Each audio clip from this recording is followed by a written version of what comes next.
We're now going to move to the responsive reading. May all sentient beings be well. Free from suffering and the root of suffering.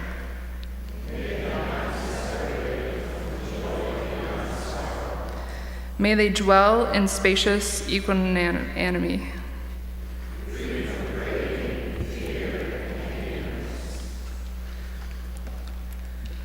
Welcome to Fountain Street Church, where you can free the mind, grow your soul, and change the world. We are glad you chose to join us today. My name is Liza Ingerham, and I'm the new Volunteer Ministries Coordinator here at Fountain Street Church. I am stepping into an important and historical space for those that have come before me in this position from our beloved Paula Rowlands, who I had the privilege of meeting my first week here in July, and have continued contact with Jenny Kinney, who was my predecessor. I come from a family that valued volunteerism, from serving in our family church to my grandpa, who went every week to the Granville Historical Society until he wasn't able to serve anymore. I was encouraged at an early age to serve and volunteer. One of the reasons I was so attracted to this position in the first place was the culture and legacy here at Fountain Street Church for serving in the Grand Rapids community. During my first year of serving as an AmeriCorps member, I worked at an at-risk youth center that encouraged civic engagement, which was utilized as a tool to support learning and growth for the kids. Fast forward to my last position as a graduate assistant for an associate professor in the social work program at Grand Valley State University. We tested out how effective service learning was and how it supported the community, as well as the students that were working with the community organizations. Not surprisingly, my colleagues in the program told me how it enriched their knowledge of the concepts they were learning, as well as provided them with a tactile learning space to get their hands dirty. I come here to Fountain Street Church with that same space of supporting building community by serving and giving back, as well as providing spaces for people to heal, grow, and be empowered. I'm excited for the coming church year to learn from the legacy that is Fountain Street Church and to help encourage building authentic growth through our volunteer opportunities. Speaking of, if you don't know your district leader, please come find me. If you don't know what a district is, please come find me too. I leave you with one of my favorite quotes by a great inspirational leader and man. Everybody can be great because anybody can serve. You don't have to have a college degree to serve. You don't have to make your subject and verb agree to serve. You only need a heart full of grace, a soul generated by love. Quoted from Martin Luther King Jr. Namaste.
I bring with me 3 texts today, 2 from the lectionaries that are read commonly amongst Jewish and Christian people, and 1 from the voice of Uncle Walt.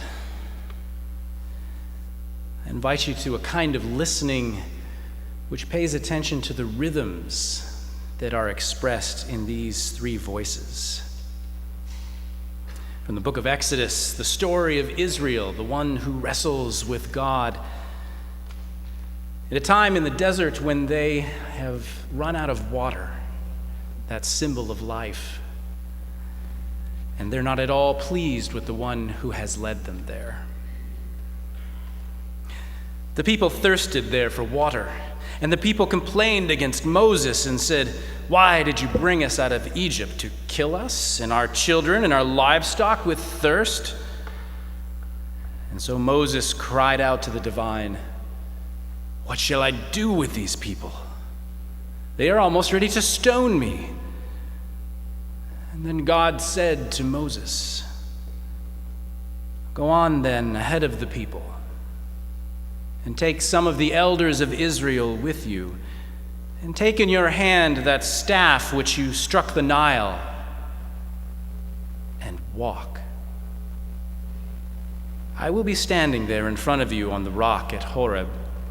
Strike the rock, and water will flow, and the people will drink." And Moses did so in the sight of the elders of Israel, and he called that place Massah and Meribah, because the Israelites quarreled and tested the divine, saying, "Is there a divine one among us, or not?" Much later, we have the Apostle Paul speaking to his community at Philippi, a community which struggled to understand how it was that they were to find that place our Buddhist brothers and sisters describe as happiness, the working with one's suffering towards that place which is so difficult to know. His words are these: "Therefore, my beloved, just as you have always, listen to me like one who, on the knock at the door, comes to listen to who it is. Not only in my presence, but much more now in my absence. Work out your own salvation with reverence and a committed humility. For it is the divine that is at work in you, enabling you both to will and to work for the good." And finally, this morning, a modern voice from Whitman, a place I sense many of us have stood and wondered. "O me, O life, of these questions, of these recurring, of the endless trains of the faithless, of cities filled with the foolish, of myself forever reproaching myself, for who more foolish than I, and who more faithless?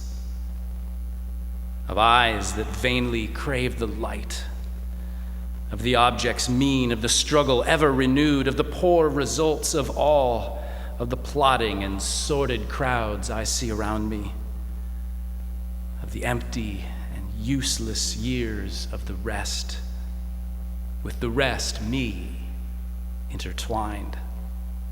The question, oh me, so sad recurring, what good amidst these, oh me, oh life? Answer, that you are here, that life exists and identity, that the powerful play goes on, and you may contribute a verse.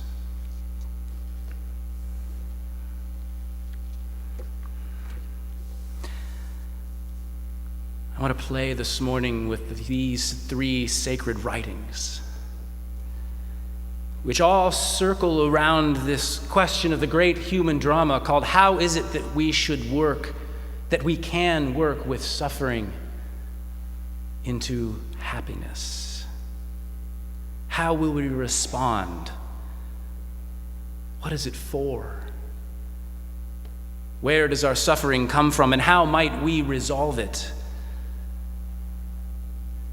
Our Buddhist brothers and sisters are keenly, profoundly aware of this practice of working with suffering. And so I ask us as we begin today to take just a moment of reverence, the namaste that Liza and Fred both spoke of, and do as I saw a young girl who entered the sanctuary do, to widen our eyes just slightly and to say with our heart, thank you to the servants who have brought this gift to us and to our whole community.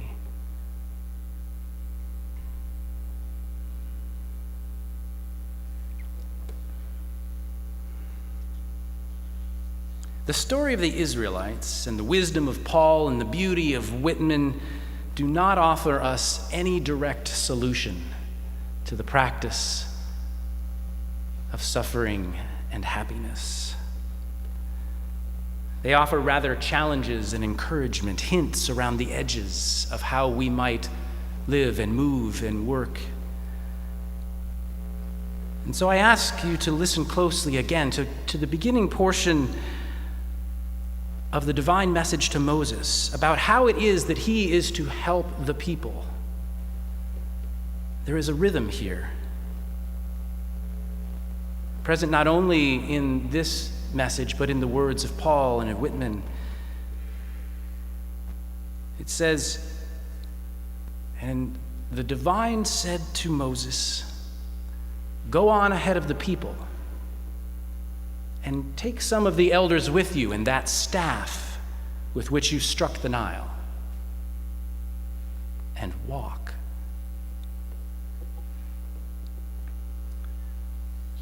The first instruction to Moses is to go on ahead of the people, suffering people. Einstein suggested to us that no problem will be resolved at the same level of consciousness that created it. And so I sense that these ancient voices repeat a modern philosophy, was it that somehow we must move on ahead of the problem in which we are immersed before any real change might come our way. We must, as these stories describe, get out of Dodge. Or as great teachers throughout the ages have done, go to the mountain top to create some distance between us and the world which we believe is causing our suffering. For it is in that distance, that separation, that we might find even the opportunity to lift into a higher level of understanding and to create a way to resolve our suffering toward happiness that would even be possible. Paul uses an unusual term in describing this same motion that God calls Moses to. He instructs the people to listen like one who at the knock of the door comes to listen to who it is. The literal word that Paul uses to describe this is in the ancient Greek language the word for a porter, the ancient footman gatekeeper of the sacred space. They were called hupakua. I want one of those. I want someone who would come and stand at the gate and create a sacred space so that I might enter in and be able to lift, to rise toward the resolution of my suffering. But notice that Paul does not say, I give you a hupukua. He says to the people, be one. The only way to work through suffering towards happiness will be to create a distance between you and the suffering of the world which is upon you, and you will have to make it yourself and guard it and keep it. The ancient Roman church actually created an office called the porter. It still exists, though rarely talked about. It's a minor office, but you can become one of these still. The one who guards the sacred space and time. I've had an extraordinary experience with our Relics tour this week, and that there has been need to do that kind of guardianship, to honor the sacred space and time of those who handle and move and store and then present for our benefit the relics. Can we do this for ourselves? To honor our practice of becoming more alive and more full and toward the happiness we desire in a way that is as important as is practiced with great relics.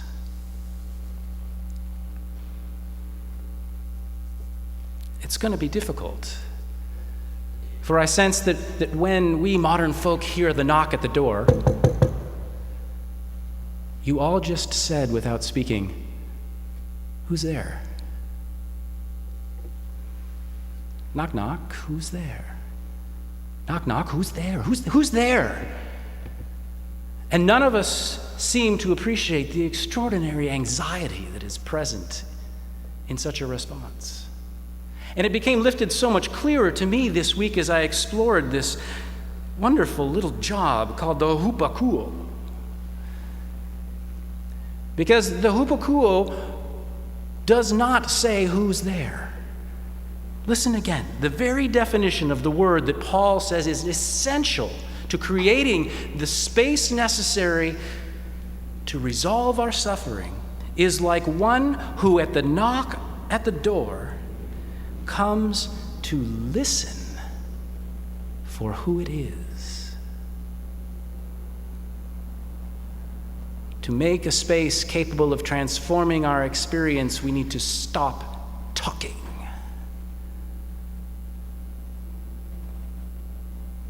and listen for who it is that is knocking in our suffering.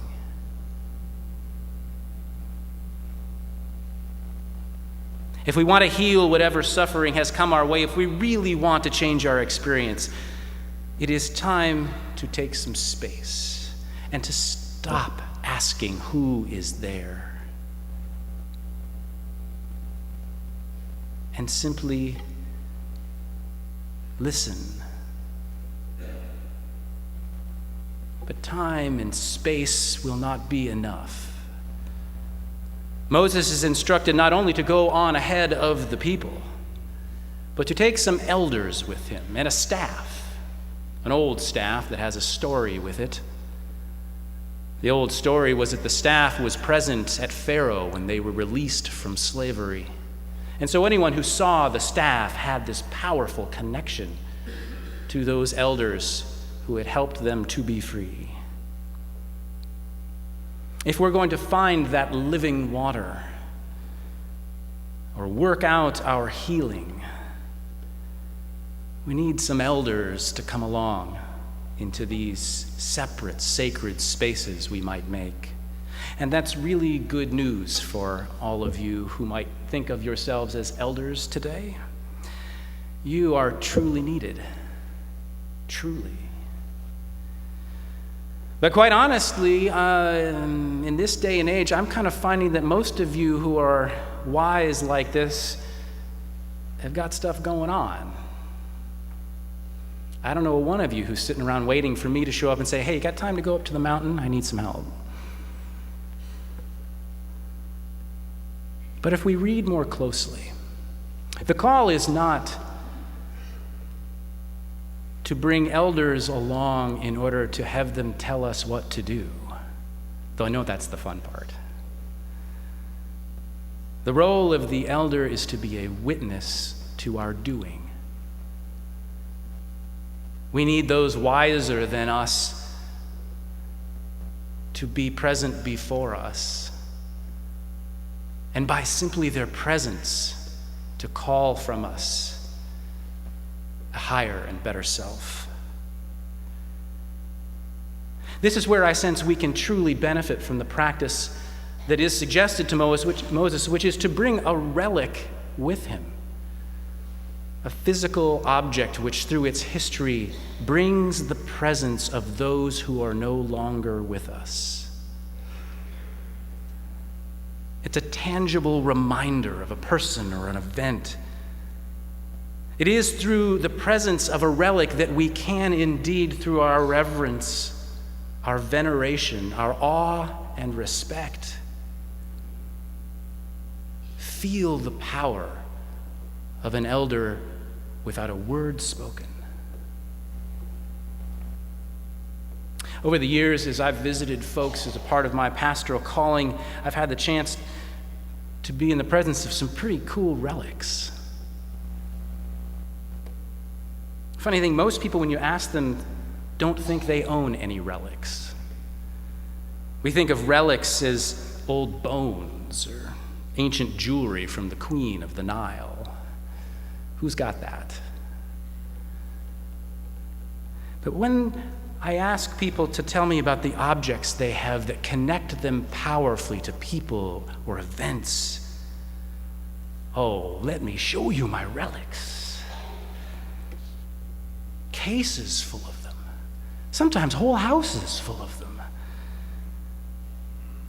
I met a young woman the other day who was sure she didn't have any relics until she described to me that she had her great-grandmother's rosary, which had indeed been blessed by the Pope.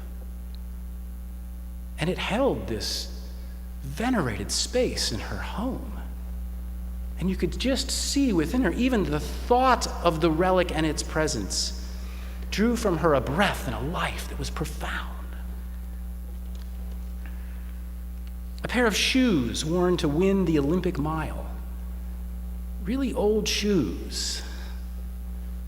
Really amazing.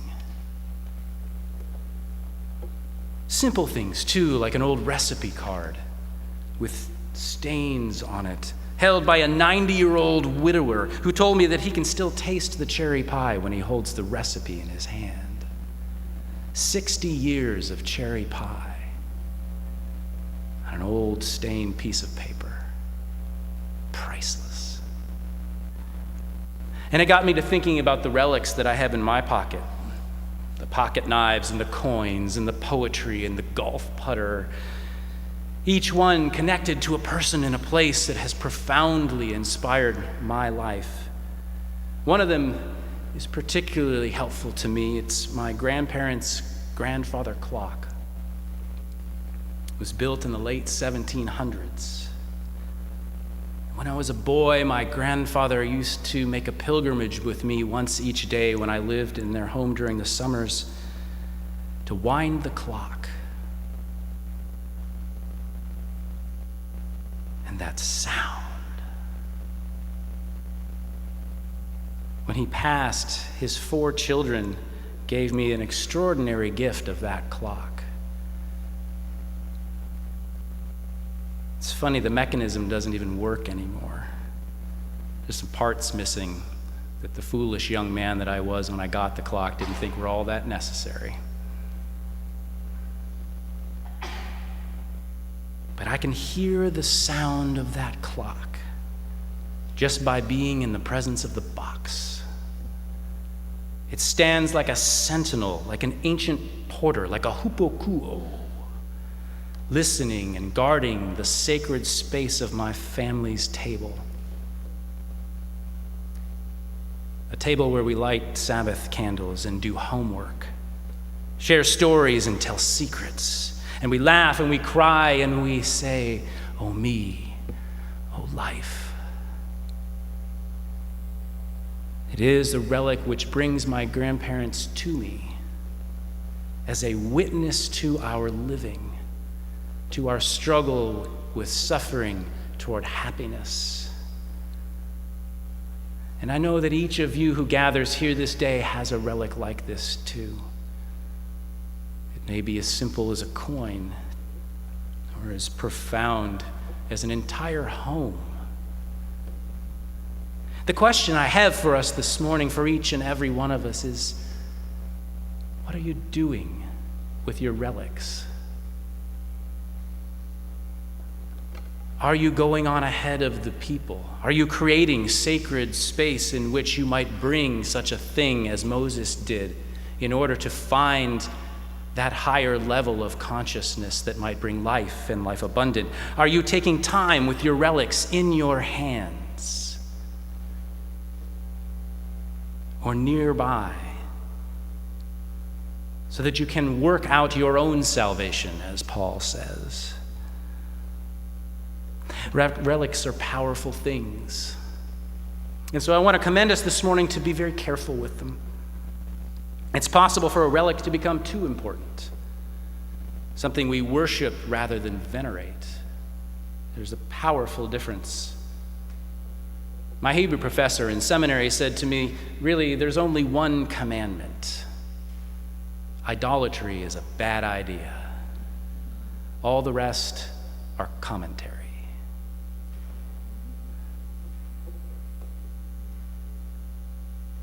We must not let the objects become the things we believe actually do the healing.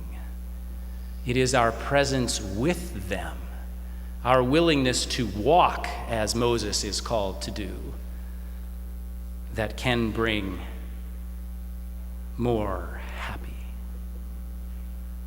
The wood and the gears of my grandfather's clock have no magical powers. And you can tell me that it's in my head or in my heart, but I will say that that clock has brought miracles to my experience because I have chosen to be present before it.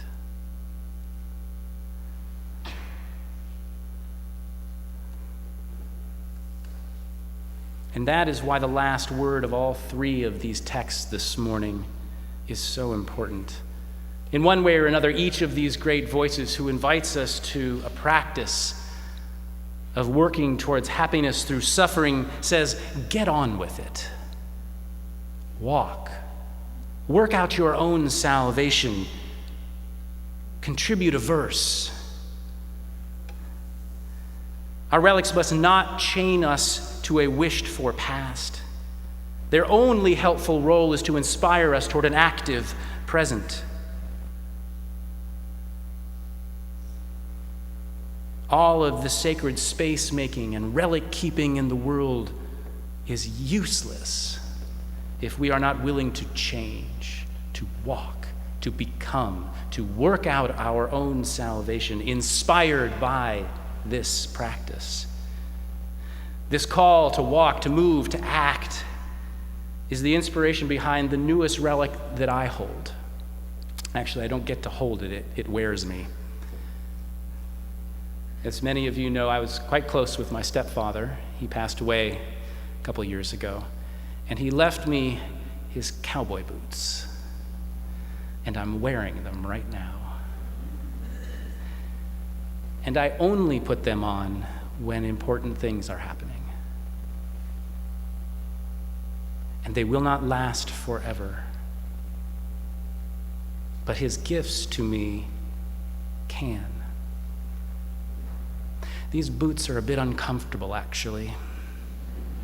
I don't do well in high heels.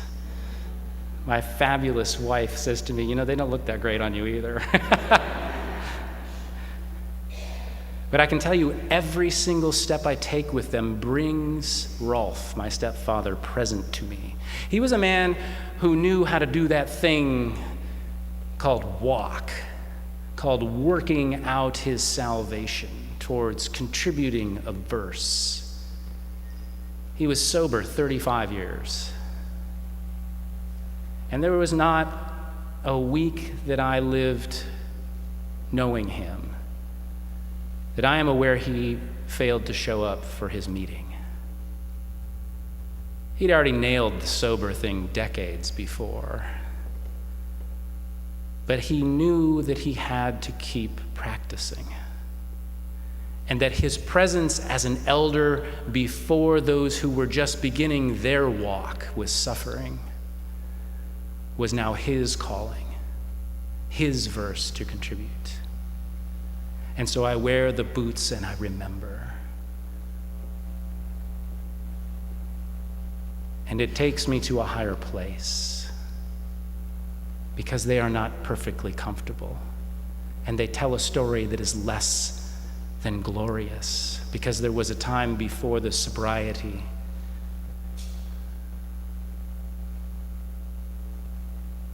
but I will venerate them for the rest of my days.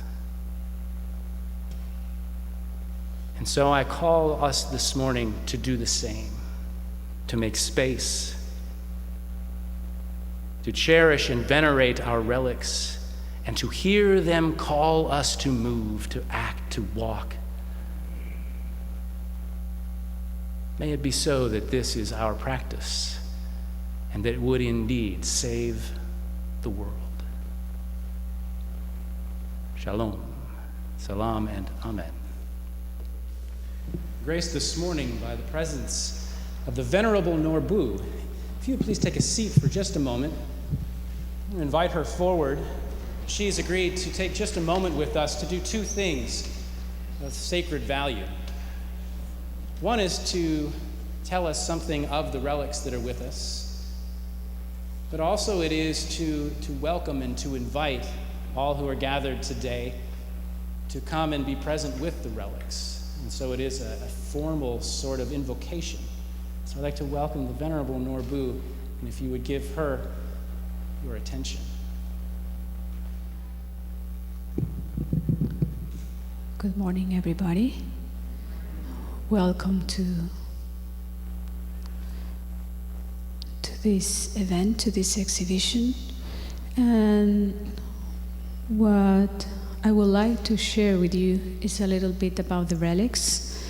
Over the years, we have had individuals that, when they were alive, they were practicing universal values like loving kindness, compassion, patience. And through the combination of these universal values and meditation, they were able to change the structure of their cells in their bodies. So when they pass away after the cremation ceremony, among the ashes, those relics were found. And the relics are really the manifestation of loving kindness and compassion. So just to be in the presence of these relics, that's the energy that we are receiving. This tour is traveling because it pretends to be a contribution with world peace by providing a space where we can experience peace. We are able to spread this into our communities, with our friends, and with the rest of the world. We have the hope that one day all the universe can experience this world peace. So this collection is traveling in order to inspire people in their communities to practice these huge universal values like loving kindness and compassion. So this is what the tour is about, and those that want to see the exhibition, I hope that you can enjoy what you are looking at. Thank you so much, and have a beautiful day. If it would be a gift to you to come and be present with the relics, we ask that you work your way to the right-hand aisle of the church and come forward. As the prelude concludes, the members of the tour will be available to help you as docents experience the relics. If you need to be on your way this morning, we would ask that you use the outside aisles wherever possible to exit. And however it is that you go this day, Know that indeed within you shines the lamp and light of life, and that you can make a difference by sharing that with just one other. May it be this your practice this week, and may it bless you and the whole world. Go in peace.